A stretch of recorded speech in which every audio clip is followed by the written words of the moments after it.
Howard Jacobson is here.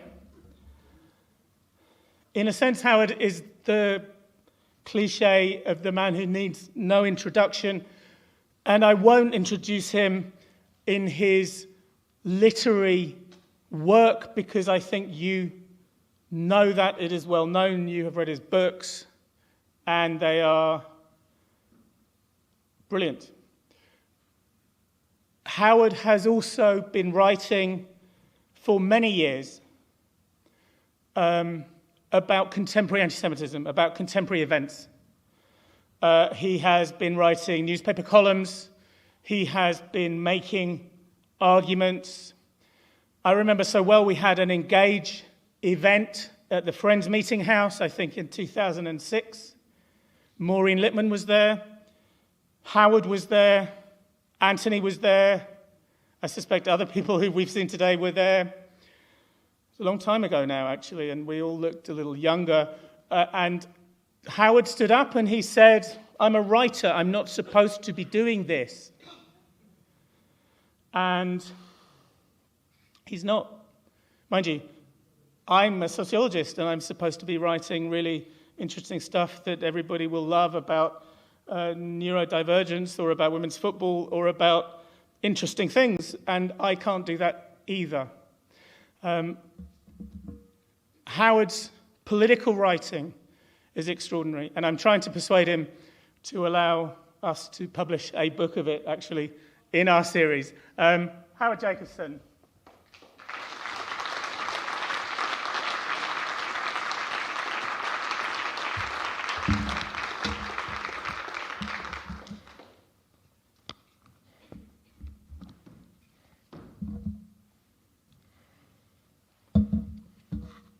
I have of late, but wherefore I know not, lost all my mirth.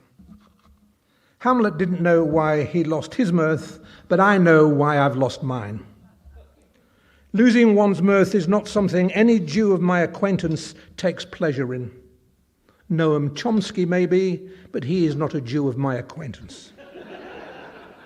Or Ilan Pappé, the Israeli Jewish historian who last week wrote, "Hamas had to act, and act quickly." Unless I misrepresent him, that wasn't meant to be funny either. Otherwise, laughter is our lifeblood. Black laughter. The blacker, the more the colour of our history, the better. All right, let's admit it, we Jews killed Christ, Lenny Bruce joked, but it was only for 3 days. That brilliant joke did us a power of good 60 years ago. But what Jew would dare make it today? Now we are back in a time it discredits the Middle Ages to call medieval. Hands up, those of you who thought we'd seen the last of the blood libel. As for myself, declaims Marlowe's Jew of Malta, I walk abroad at nights and kill sick people groaning under walls. Sometimes I go about and poison wells. That too is jokey. Marlowe's Jew of Malta anticipating Lenny Bruce making ghoulish fun of the calumnies showered on the Jews. And that's another instance of the mirth we have neither the courage nor the stomach for just this minute. I was asked to give this lecture a century or two ago, measured not in time but blood. No, I said. Yes, said David Hirsch, so I am giving it. I didn't want to give it because I felt I had given it enough already. Because I am a Jew, many of the conversations I have are in my own head. It's safer there. Do me a favour, one of my familiar voices said. Talk about something else. No more Israel. I don't know how I can talk about anti-Semitism without talking about Israel, I replied, though I know some Jewish writers try. Gaza is the new Golgotha. But then you'll end up talking anti-Zionism. That's right, I will, I said. Anti-Zionism is the new anti-Semitism. Oh, so you support the settlers? I don't know who said that. It wasn't a voice I recognize. I don't have to support Israel's grave mistakes to understand its grave necessity and admire the grand idealism of its founding, I replied. Judge any state by the mistakes it makes, and the whole world's rotten. What if Israel is all mistake? Why don't you bugger off, I should have said. I did warn you I had lost my mirth. The next voice that tried to dissuade me from giving this lecture was the most persuasive. You've used up all your material on anti-Semitism, she said. If you're not careful, you'll end up telling that story about how your moral tutor at Cambridge called you Himmelfarb one week and Finkelstein the next. I made a note reminding myself not to tell the story of how my moral tutor at Cambridge called me Himmelfarb one week and Finkelstein the next, though I have a feeling you might have liked to hear it again. It dates from a time when anti-Semitism wore an almost benign aspect, as when the woodwork teacher held up the pencil box I'd been making for 3.5 years and said, "Why are Jew boys so gammy-handed?" But there I go again, sentimentalizing the past. Gammy-handed. Our parents, who were all cabinet makers and upholsterers, went berserk. Sweet, don't you think, that there was a time when to accuse Jews of not being able to make a pencil box was what anti-Semitism was. I am glad my mother and father aren't alive to hear what the Jew haters accuse us of now. Leave the country, they'd say. Go somewhere else. Do you have anywhere else in mind, I'd ask. Of course they do. Israel. Ha! That sound denotes the return of my mirth. Ha! I should have said that the other thing I've feared losing of late is language, how to find the words, how to find an adequacy of words. I don't just mean to recount the massacre of October the 7th, I mean to describe the orgiastic pleasure some people took and continue to take in the sight of Jewish blood.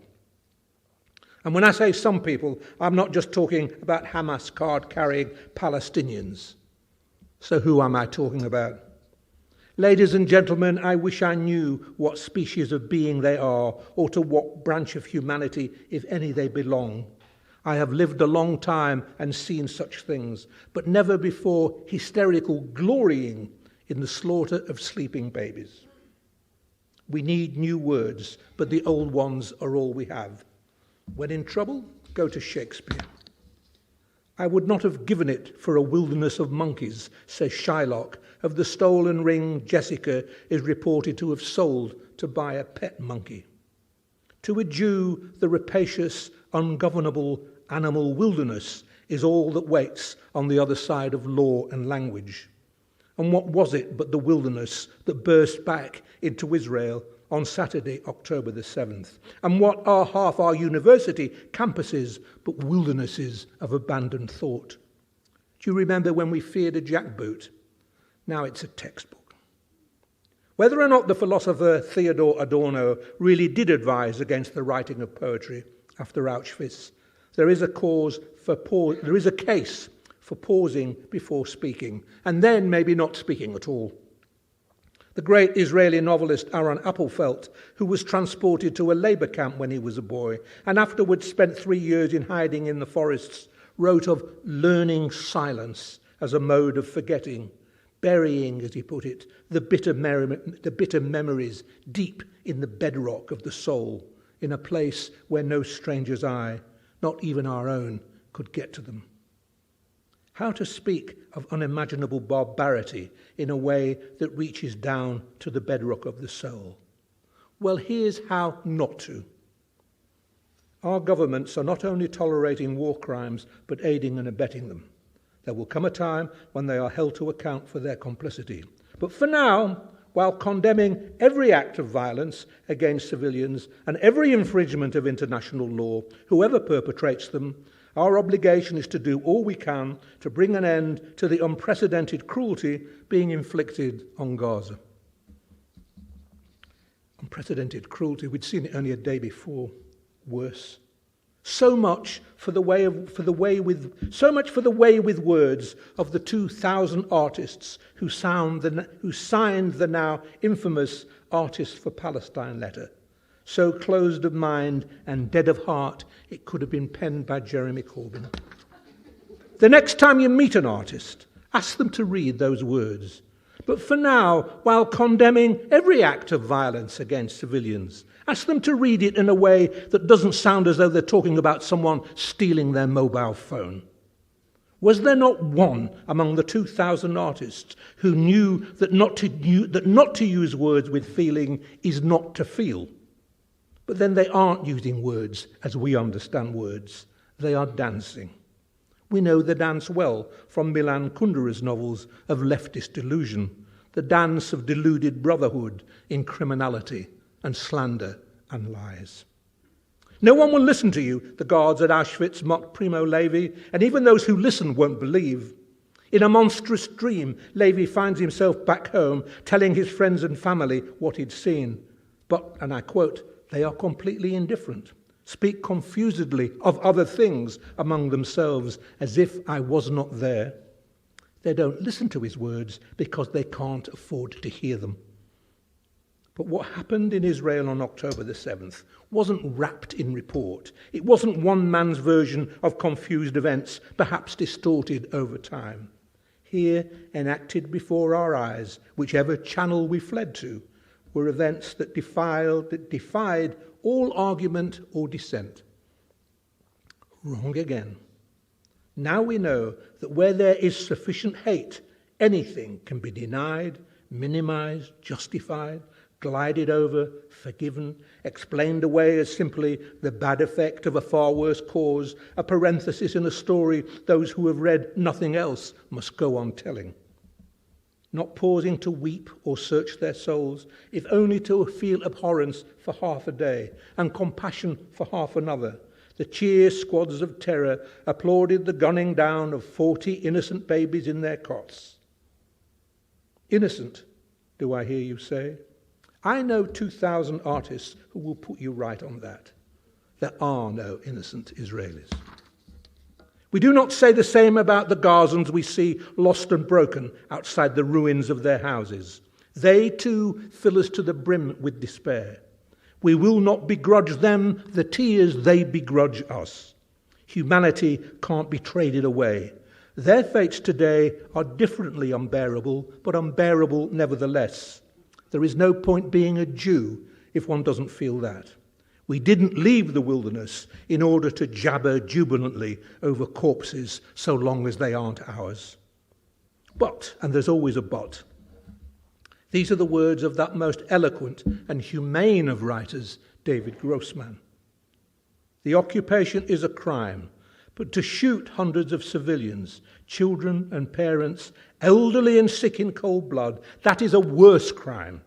Even in the hierarchy of evil, there is a ranking. There is a scale of severity that common sense and natural instincts can identify. 2,000 artists, condemning every act of violence, denies that hierarchy. If some crimes are worse than others, those can only ever, in the eyes of the apologists, be the crimes Jews commit. And crimes committed against Jews, we now know, are not crimes at all. I am aware I have elided Israelis and Jews. Away now, finally, with that threadbare subterfuge, beloved of academic anti-Zionists, that they are not anti-Semites. As the definitions slide and interchange, as cries of kill the Jews or gas the Jews ring out across the world, that veil of pretense has been shredded once and for all. No, you don't have to hate Jews or the Jew in yourself to hate Israel. It just so happens that you do. It chills me to the bone to say this, but these last weeks have taught us a new definition of anti-Semitism. Anti-Semitism is the passion dead Jews arouse in their killers to kill more of them. This is the drumbeat of the wilderness. Blood begets blood. Not for being too rich or too strong or too weak or too clever or too arrogant or too influential. Not for being circumcised or for fathering Christianity or for controlling the world's media. Not even for voting for Netanyahu are the Jews detestable. They are detestable because there is a history of someone detesting them. Anti-Semites, Dave Rich, head of policy at the Community Security Trust, is reported as telling the journalist Nick Cohen, are getting excited by the sight of dead Jews. Sorry to be blunt, he goes on, but I am in an uncompromising mood. They're not angry because Israeli soldiers have killed Palestinians. The sight of Hamas murdering Israeli civilians has exhilarated them instead and filled them with joy. Dave Rich, who doesn't overwrite and doesn't exaggerate, but knows about the problems the left has with Jews, is not frightened to call anti-Semites anti-Semites. And it's not just Gazans who are joyful. No less exhilarated are the progressive academics and professional pogromists, the mouthpieces of social media claptrap, who were paid to teach the young how to think, but teach them only how to spot and hate a colonizer in a yarmulke. How come? How did? How long? We blunder bewildered into a dense jungle of hows. How, less than a century after the world said never again, has again managed to make it back out of the wilderness, alive and ready to rejoin the dance? The devil of despair whispers in my ear, because it will always be so. Is that an explanation? I whisper back. No, it's just a statement of fact. So there is no explanation. Is that what you were saying? Either that, or there are too many explanations. Either way, he paused. Either way what? Either way you will break your heart trying to understand. Which leads me where exactly? In danger, but you know that. Thanks very much, I say, backing away. He takes my arm. There's one thing you can do, he says. Show a bit of self-respect. Stop apologizing. Loving your neighbor for hurting you is a pathology. Are you accusing me of being a self-hating Jew? If the cap fits. You are not permitted to say self-hating Jew, I remind myself. Why not? Because, but I have temporarily forgotten why it's not permissible to say self-hating Jew. But it will come back to me. Any history of the Jews that isn't a history of their inner life isn't a history of the Jews at all. By inner life, I don't only mean their introspection and bookishness, their valuing the mind over the body, their choice of an invisible god of words over a painted icon, their hatred of the moral wilderness. I mean the complex psychology of self-blame, which again and again has enabled them to find perverse realization in adversity and an exquisite poetry of loss to clothe it in. Their cities sacked by Nebuchadnezzar, their temple destroyed, and they themselves led into abject captivity in Babylon, the demoralized Israelites might easily have given up on a God who had promised them everything, but now, by his silence, pretty well admitted to being the second best God to the Babylonian one. What worth in being a chosen people this time? But self-criticism is a powerful tool. What if Jews looked inward and asked, what if they had brought this catastrophe on themselves by moral laxity and some indiscreet idol worshipping of their own? Victim blaming, we call that today. But in the case of the Babylonian exile, those doing the blaming were the victims themselves. Imagining they were in Babylon not on the say-so of some superior foreign deity, but because they had incurred the wrath of their own God, they kept alive belief in his omnipotence and law and turned what had happened on its head, finding an exquisite victory in defeat. By the waters of Babylon they wept, but by the waters of Babylon they also found renewal. Through their transgressions they came to know themselves, revising their laws, entrusting their history to scholars, scribes, and Talmudists who turned an old religion of animal sacrifice into a new portable faith of words and contemplation, and thus by virtue of their contrition, once more becoming in their own eyes chosen of God. There are Jews who wish we'd kept faith with our genius to rise from the ashes of defeat, and not found a way at last to win. People, the writer Dara Horn tells us, love dead Jews. Live Jews, too, love dead Jews. I recall a Jewish book week years ago in which the audience was invited to nominate their favourite Jewish book of all time. You can guess the answer. It wasn't written by anybody in this room. It was the Diary of Anne Frank. Had we only lost the Six-Day War, we might have produced 1,000 diaries of Anne Frank, and every one a bestseller. Instead, the schmucks we were, we went and won it. the price for which was finding ourselves occupying land we didn't dare give back for fear it would be a launching pad for a 7 and then an 8 and then a 9-day war. Schmucks a second time, imagining we could put an end to that cycle. That a muscular Jew was an unwelcome prospect to Arab nations, accustomed to seeing him as a semi-castrated pushover who poisoned their wells, was only to be expected. More surprising and problematic is that there are Jews who have difficulty with this new reality too. Israel is a very rude and assertive, we said when we first holidayed in Eilat. We wanted some Connie Lemmerly from Cheetham Hill or Temple Fortune to wrap our latkes. We were more fun when we were so many weedy, bespectacled Alvi singers seeing ourselves as a Hasidic rabbi in the eyes of Annie Hall's Goisha granny, or Portnoy bent double over the weekend roast. Of course, we didn't really like ourselves in those guises either, but at least that way we got a laugh. I am still circling the question of Jewish self-hate. Call it self-blame and no one minds too much. My punishment is more than I can bear, said Cain, but he bore it. And self-scrutiny got us in and out of Babylon in reasonably good shape. But I wonder if there is a progression from self-criticism to self-suspicion to self-hatred to self-disgust, whose terminus ad quem turns out to the very anti-Semitism that set this psychological process in motion in the first place. Maybe some of the Jews among the reprehensible 2,000 artists liked themselves once, hard as it is to imagine why. Quoting T.S. Eliot might be tactless in this context, but these words from Little Gidding are apposite. We shall not cease from exploration, and the end of all our exploring will be to arrive where we started.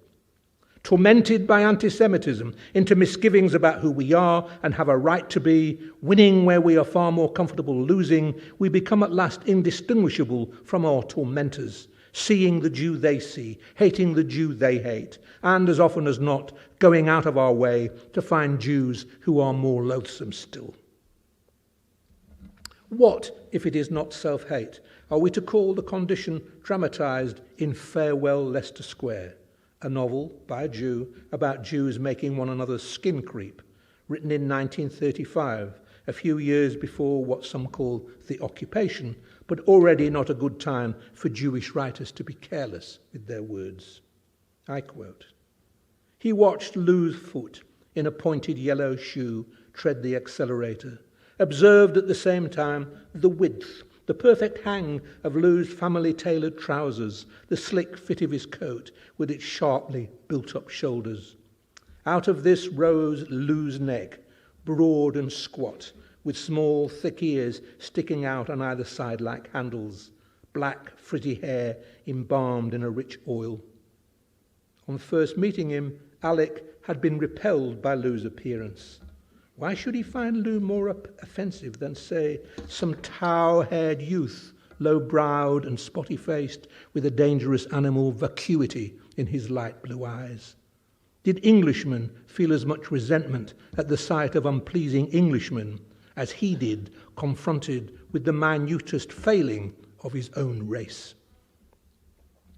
Lives there a Jew who was not, on occasion, felt something of the repulsion Alec feels, and then searched his soul and wondered if Jews alone feel this way about their own people? Alex knows the answer to that. No, the English do not experience the shame and embarrassment Jews experience when confronted by a version of themselves they cannot bear. They are not out there looking for it. They are not wondering if what's been said about them for centuries is true. The English are not an endangered species in the human zoo, and more to the point, they are not their own zookeepers. On the face of it, what Alex evinces is not self-hate, it's Lou-hate. But would Alec hate Lou quite so inordinately and with so little cause if the same small barrel didn't contain them both? Lou-hate is Jew-hate. In every Jew, so self-aware has anti-Semitism made them, Jews see a reflection, as often as not a gross caricature of themselves. 50 years earlier, Freud wrote to a friend about two Jews he saw on a train. one who, and I quote, talked the same way I'd heard others talk before, cut from the same cloth from which fate makes swindlers, cunning, mendacious, kept by his adoring relatives in the belief that he is a great talent, but unprincipled and without character. In the course of the conversation, I learned that he hailed from Meserich, the proper compost heap for this sort of weed. Freud's excuse when he wrote that was that he was 16. Remember how you felt at 16 when you saw a Jew that was not like you and yet somehow, just somehow, was a Jew from some primitive place, a compost heap, traces of which adhered to you still and always would. Between them, these two evocations of acutely Jew-conscious Jews, one wishing to be English, one at home in Vienna, but not wanting to be reminded of his antecedents in the East, both disgusted, not to say morally disfigured, by consciousness of this or that version of Jewish vulgarity, paint a composite picture of a Jew who can never be Jewishly comfortable in his own skin. Self-hate is not the final word in either case, but it's an illusion to suppose it's not there in the mix. Just admit it, you Jews who must tell the world that Jews have no business in a country that they should have put behind them actually and imaginatively centuries ago. Just admit that however lucid you think your analysis, you are as compromised by your longing for a Jew-free future as the theology-crazed settlers you despise are for a Jew-dense past. Let me come clean. Of the crime of over-Jewing one's own people, I too am guilty. I see a Jew who looks stereotypically Jewish or believes in what I take to be a stereotypically Jewish manner, and I recoil. If he happens to be driving a Rolls and smoking a cigar, I am tempted to cover my own face before wondering how I might cover his.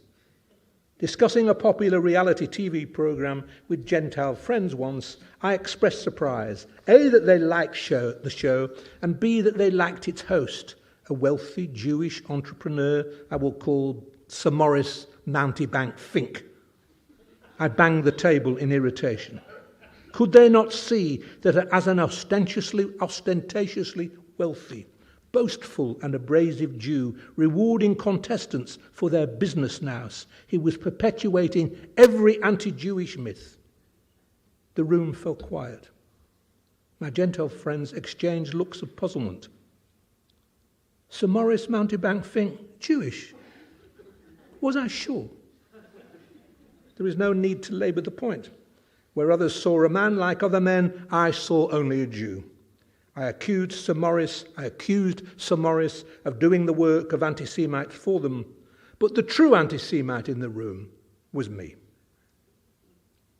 This is a circularity we frequently encounter in Jewish discourse. One Jew charging another with exposing the Jewish people to the ridicule he subjects them to in his own heart. Take the responses to Philip Roth's Portnoy's complaint when it appeared in 1969. Marie Serkin arguing that there was, quote, little to choose between Goebbels's and Roth's interpretation of what animates Portnoy. And the great Kabbalic scholar Gershom Scholem declaring that this is the book for which all the anti-Semites have been praying. With the next turn of history not long to be delayed, this book will make all of us defendants at court. It will be quoted to us, and how it will be quoted. They will say to us, here you have the testimony from one of your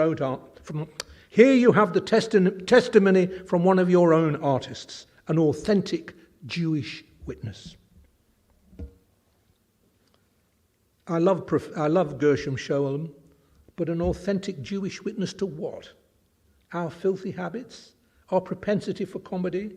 Is history going to turn on us again for what we do in the bathroom and then have the nerve to make Jews about? There you go. I should stop my lecture at that point. Is history going to turn on us again for what we do in the bathroom and then have the nerve to make jokes about it? Or is it you, not history, that can't abide the Jewish body? I make no comparison with myself and Philip Roth, but when I had fun with Jewish degeneracy of a minor libidinous sort in my early novels, I was accused of washing my family's, that's to say the Jewish people's, dirty linen in public. There was, it seemed, some Jewish practices which it was the responsibility of every Jewish writer to conceal. Dirty linen. What did we do before we loaded our washing machines that no other people did and that we needed not to talk about? What was our terrible secret? Roth's answer to his critics was typically robust. Not always, but frequently, what readers have taken to be my disapproval of their lives lived by Jews seems to have more to do with their own moral perspective than with the one they would ascribe to me. At times they see wickedness where I myself had seen energy or courage or spontaneity. They are ashamed of what I see no reason to be ashamed of, and defensive where there is no cause for defense.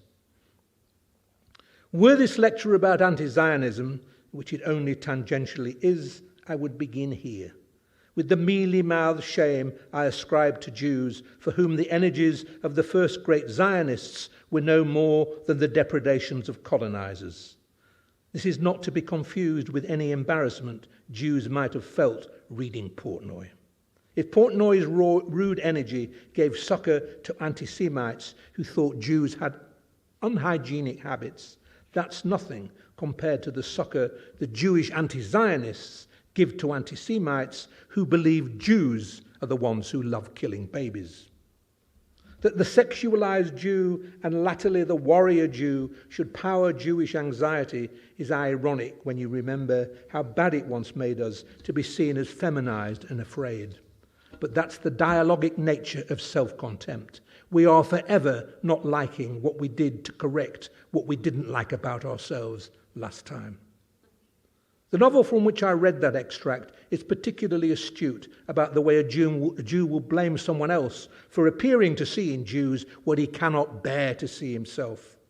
You will remember Alec, who regarded his too spivvy Jewish friend with distaste. This is his upper middle-class non-Jewish wife, Catherine.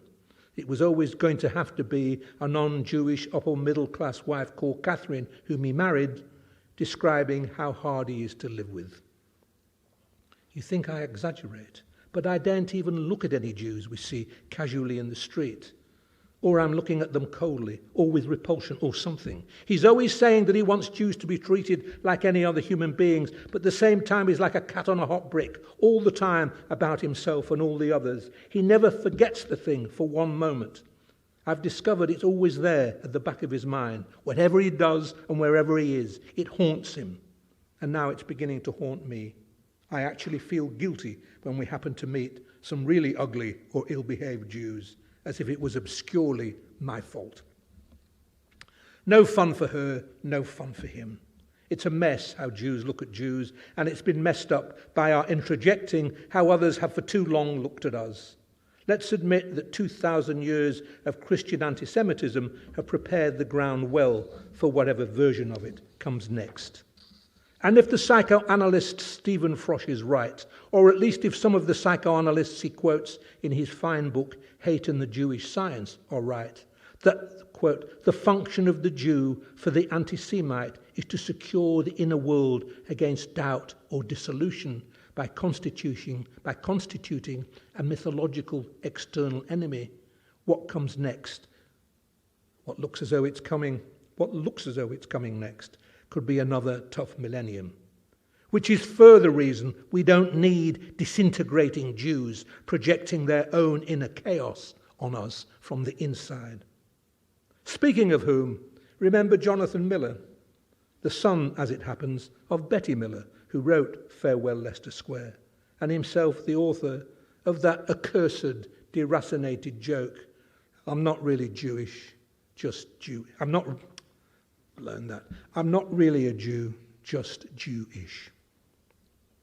Many of the Jews I hung around with in the 1960s, boys from the northern ghettos, hankering for a less parochial scope for their talents, related to that joke. We repeated it to one another ad infinitum. That was exactly how we felt, aged 18. It was only as time went by that we realized it hadn't really been a joke.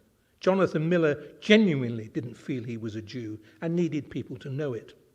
Some Jews turn un-Jewish quietly. They change their names to Xavier and ride to hounds in rural Berkshire. Some even pay for plastic surgery. Jonathan Miller kept his name and nose, and like people who were compelled to take their clothes off in public, wanted to be seen for what he wasn't in full view. Freud, who didn't much like Jews from the old country when he was 16, felt differently in later years. In some place in my soul, he wrote, in a very hidden corner, I am a fanatical Jew. Anyone hoping Miller would eventually find a similar hidden corner in his soul would be disappointed. Although my family were Jewish and I am genetically Jewish, he told Dick Cavett in a famous television interview in 1980, I have absolutely no subscription to the creed and no interest in the race. I don't believe in race, and I find racial notions so objectionable that I can't think of myself as being Jewish in that way. I'm Jewish for the purposes of admitting it to anti-Semites. I'm not prepared to be Jewish in the face of other Jews. I'm in an argument with myself about the cold, robotic intellectualism of those words. On the one hand, I find them utterly repugnant, disingenuous, pusillanimous, soulless, self-delighting, without humility, without humour, and without honour. And if you want me to come off the fence, I find them mind-numbingly stupid as well. In 1980, Miller was 45, which was too old to be showing off his dazzling, free-thinking cosmopolitanism. Subscription to the creed, indeed. How many practicing or part-practicing Jews would say they subscribe to a creed or hold race to be a concept essential to the way they live? Even the most devout Jews today wear their Jewishness more pragmatically than that. On the other hand, is it not sad that Miller had so little concept of how affiliation operates, of what it might be like to be a Jew of whatever complexion among other Jews, of what the consolations of such an amity might be. As for why he did not, why he refused his Jewishness in the face of other Jews, or in what spirit he would affirm it only for those who hated it, I am not sufficiently versed in diseases of the psyche to understand. But the sneering in which he descended over time was its own retribution. I'd like to say he gave away his humour when he gave away his Jewishness, but I don't know that. I only know that his face grew longer as he aged, a lost and peevish soul, brilliantly gifted, infinitely unhappy, complaining of being ignored, even as he directed opera and theatre on the world's greatest stages. A man able to call on a rich Jewish store of amusement might have been able to see the ridiculousness in such self-pity. But he had no subscription to the creed. The ultimate betrayal for me, a betrayal of his own integrity no less, was his decision to sign a letter calling for the boycott of the Israel-based Habima Theatre's Hebrew performance of The Merchant of Venice in 2012. Multiply the ironies of that. One Jewish theatre director boycotting another Jewish theatre director, endeavouring to stop The Merchant of Venice of all plays, from being performed in London. Were there no absurdist clues there to make you think again, Sir Jonathan? Not least the fact that you were adding your signature to that of the serial signer Miriam Margolis, who would boycott a bagel if it had been baked in Israel. Hath not even a faint-hearted Jew eyes? Or had the ish in Jewish grown so big now that he could not resist one last gesture of disownment? Except that it was more than disownment. It was a blow aimed not just at art, the world beyond the wilderness to which he'd given his professional life, but at the Jewishness in which he claimed to have no stake. I have concentrated a bit on Jonathan Miller because I see him as exemplary of the educated Jewish self-dislike that contributes to what his mother described as the perpetual uneasiness in which a Jew lives. I don't say he should have shown his own people more love, one cannot dictate the laws of kinship and affection to someone else. And indifference isn't hate. So, even taking into account his support for that unconscionable boycott, I don't call him an anti-Semite. Like many Jews who position themselves as he did, above the fray of faith, too grand for ancient grudges, except when they are the grudges felt by someone else, driven by a strange self-disgust into the sickly sweets of masochistic complicity with those who want you gone. Jonathan Miller was never really anti-Semitic, just anti-Semitic-ish. Which might be all it takes if there are enough Jews holding hands with people who prefer dead Jews to live ones to tip us back into the wilderness.